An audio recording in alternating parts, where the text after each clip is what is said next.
La majorité des gens qui veulent lancer leur agence IA passent la plupart de leur temps à essayer de signer des clients. Sauf qu'ils ont quand même cette boule au ventre de ne pas savoir comment ils vont faire après. Parce qu'il n'y a personne qui en parle. Une fois que tu signes le client, c'est quoi le processus? C'est quoi que tu livres? Comment tu le livres? Comment tu t'assures que le client soit satisfait? Puis tout ça, ça les stresse parce qu'ils sont dans l'incertitude.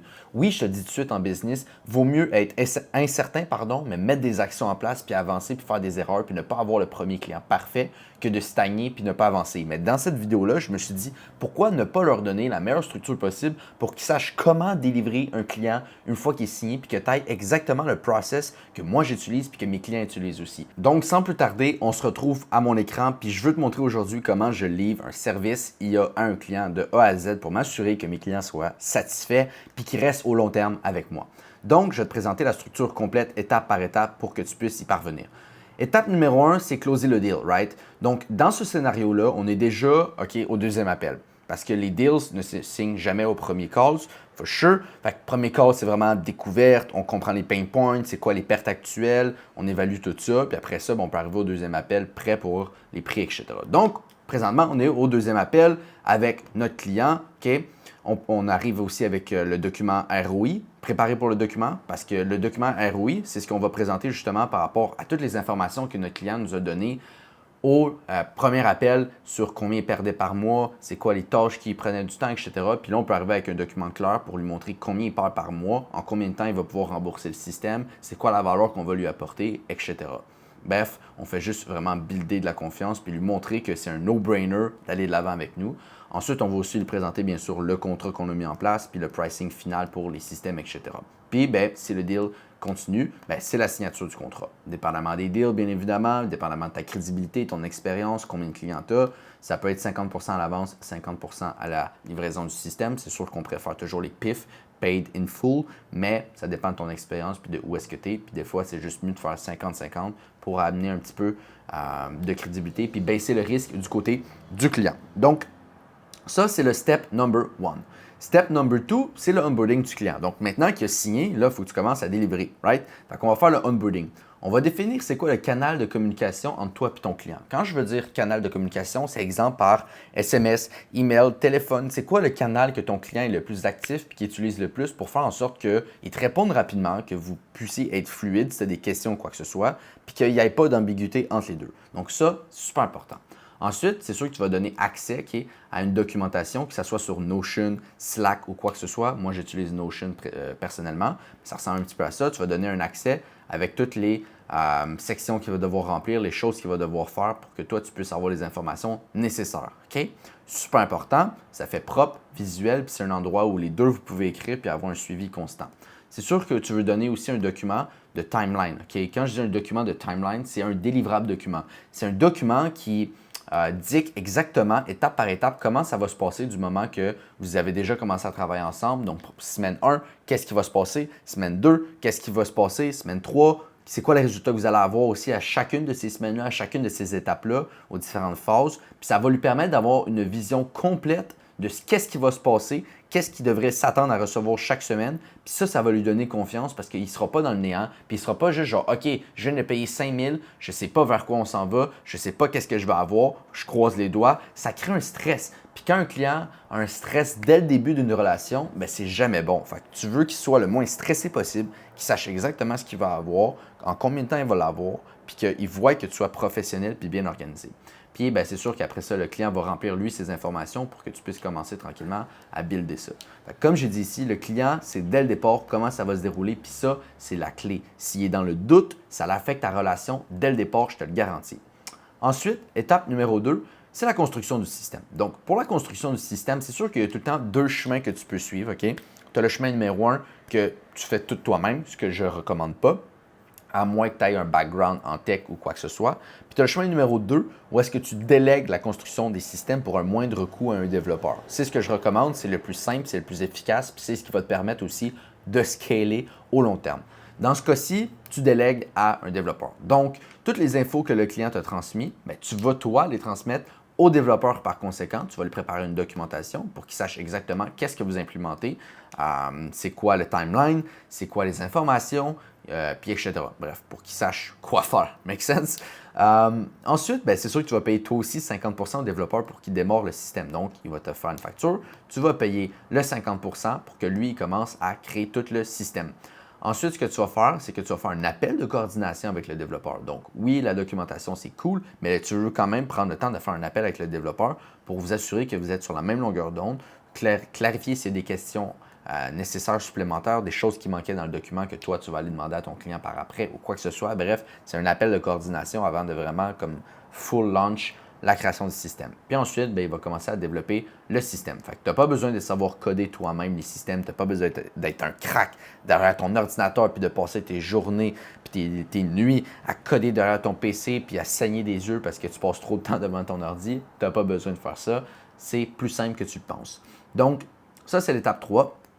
Ensuite, étape 4, c'est tester puis livrer. Okay? Super important, avant de livrer un système, on veut le tester un minimum. Okay? Donc, on va tester avec le développeur notre système qu'on a mis en place. C'est sûr que les tests ne vont pas tous se faire simplement avant la livraison. Tu n'auras pas le choix aussi de tester avec le client. Okay? Même quand il va être mise en ligne, il va peut-être avoir 2-3 petites erreurs à corriger. Puis ça, le client, ben, il sait, il n'est pas con. Puis tu peux établir ces attentes-là aussi avant que ça arrive. Puis anyway, tu vas dire au client qu'il y a peut-être 2-3 petites choses que lui, il va vouloir modifier dans le système une fois qu'il est mis en ligne, puis que vous allez le faire directement s'il remarque 2-3 petits trucs qui ne fit pas ou qu'il veut changer ou améliorer.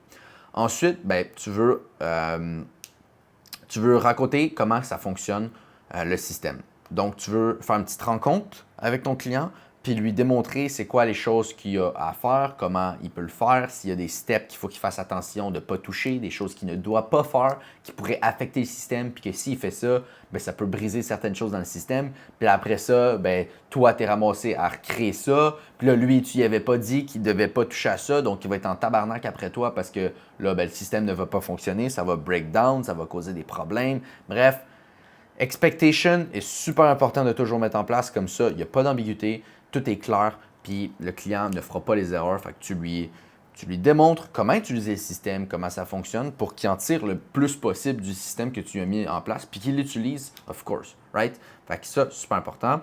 Ensuite, ben oui, tu vas faire la transition complète du système, t'assurer que tout fonctionne bien, comme j'ai dit, puis ben, tu vas recevoir le deuxième paiement du 50% restant de ton client qui va te transférer étant donné que le système est mis en ligne. Un système mal utilisé, ben, il n'y aura pas de résultat. Puis c'est ce que j'expliquais ici.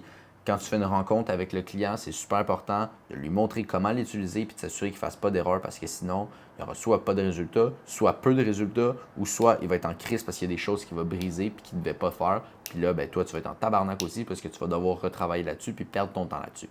Bref, super simple. Ensuite, étape 5 qui est la dernière, mais qui est super importante aussi, c'est le support post-livraison. Donc oui, tu vas avoir un super bon support une fois que le système est délivré. Tu veux faire des suivis réguliers, non seulement oui sur les résultats, OK, mais surtout aussi sur sa satisfaction. OK? Quand je parle de résultats, c'est important d'avoir un dashboard comme ça de suivi pour que la personne puisse voir visuellement qu'est-ce que tu apportes grâce à tes systèmes dans sa business. Tu ne veux pas juste lui dire genre, hey Marc, on t'a apporté 26 leads ce mois-ci ou 26 clients, name it. Tu ne veux pas juste lui dire, tu veux qu'il puisse le voir visuellement parce que si c'est une grosse business puis qu'eux, ils ont 100 clients par mois, mettons, OK? Puis toi, tu leur as apporté 4 clients de plus. Penses-tu vraiment qu'il va nécessairement voir ces 4 clients de plus au bout de la ligne dans le cash qu'il a fait dans son mois?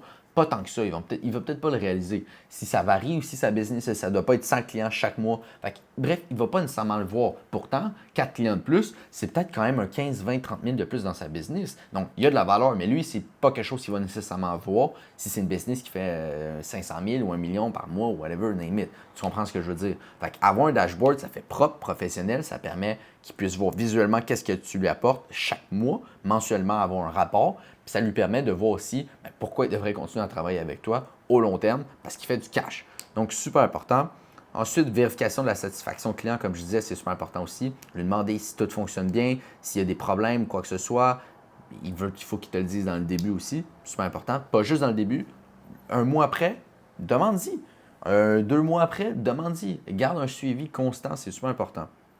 Puis quand tu fais toutes ces étapes-là comme du monde, un bon suivi, quand tu fais des bons tests, une bonne livraison, tu es sharp, tu es professionnel, tu as de la bonne documentation, tu as des bons onboarding, bref, tu parais professionnel puis sharp, c'est ce qui va te mener au bout de la ligne à une conversation naturelle pour le upsell. Étant donné que tu as été propre durant toute ta relation du client, tu as eu un bon onboarding, tu as set les expectations dès le début, tu as vraiment fait de quoi de sharp, et quand tu vas arriver 1 mois, 2 mois, 3 mois après ton premier système que tu as délivré puis ta première relation avec lui, puis que tu vas te dire Hey Marc, by the way, j'ai remarqué ça dans ta business, qui ça, d'après moi, tu perds pas mal d'argent là-dessus. C'est-tu quelque chose que tu avais déjà corrigé ou pensé à corriger?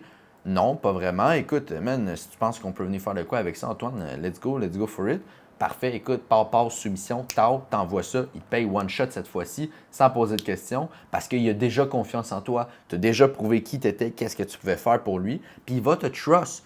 Il va te trust, puis il va te payer directement sans te faire chier, sans te casser les couilles, parce qu'il est confiant en toi. Un client satisfait, ça devient ton meilleur vendeur. Okay? C'est super, super important. Non seulement, oui, il va te référer à des gens, mais il va racheter après toi over et over and over. Donc, c'est hyper important, guys, d'avoir une structure, un minimum, puis de savoir ce que tu fais.